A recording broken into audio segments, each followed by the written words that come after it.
भारत को कैसे अस्थिर करने की साजिश चल रही है, इसका जीता जागता उदाहरण एक नेता द्वारा औरंगजेब पर दिए गए बयान से साबित होता है। जहां पर पिछले दिनों एक नेता द्वारा औरंगजेब पर बयान दिया गया, उसके बाद नागपुर में हिंसा हो जाती है, लोगों को टारगेट किया जाता है। इसी क्रम में अब एक और बयानबाज बहादुर का नया बयान सामने आया है, जिनका नाम है मौलाना साबुद्दीन रिजवी। मौलाना साबुद्दीन रिजवी ऑल इंडिया जमात के राष्ट्रीय अध्यक्ष हैं और उन्होंने नागपुर हिंसा और औरंगजेब के हुए विवाद पर पूरा ठीकरा छावा फिल्म पर फोड़ दिया है। जी हाँ, उनका कहना है कि छावा फिल्म के रिलीज़ के बाद ही औरंगजेब का मुद्दा गरमाया, जिसके चलते नागपुर में हिंसा हो गई, जिसको लेकर साबुद्दीन रिजवी ने भारत के गृह मंत्री अमित शाह को पत्र लिखा है और फिल्म के निर्देशक पर कार्रवाई करने की मांग की है। आइए आपको सुनवाते हैं ऑल इंडिया जमात के राष्ट्रीय अध्यक्ष मौलाना साबुद्दीन रिजवी ने क्या कहा। फिल्म छावा के संबंध में मैंने गृह मंत्री अमित शाह जी को एक पत्र लिख करके मांग की है कि ये फिल्म ऐसी है जिसको देखने के बाद नौजवान उत्तेजित हो जाते हैं, भड़क जाते हैं और इसी वजह से नागपुर का दंगा हुआ।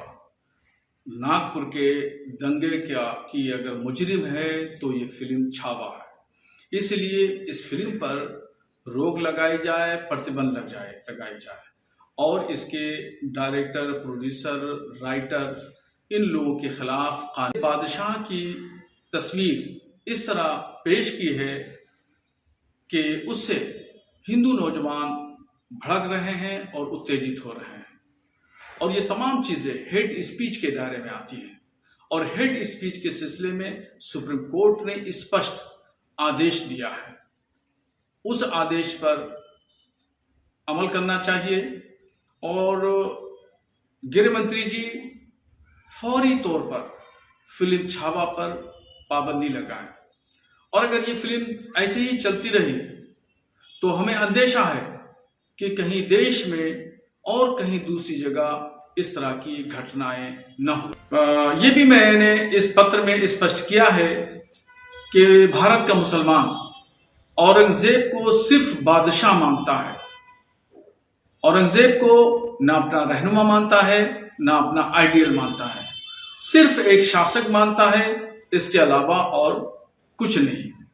मगर औरंगजेब के नाम से कुछ हिंदूवादी संगठन लोगों को भड़काने का काम कर रहे हैं और उत्तेजना फैला रहे हैं। इन तमाम चीजों पर भारत सरकार को चाहिए कि गहराई से नजर रखे और कोई भी शख्स हो, किसी भी तबके का से ताल्लुक रखने वाला हो, चाहे हिंदू हो या मुसलमान हो, कोई भी शख्स अगर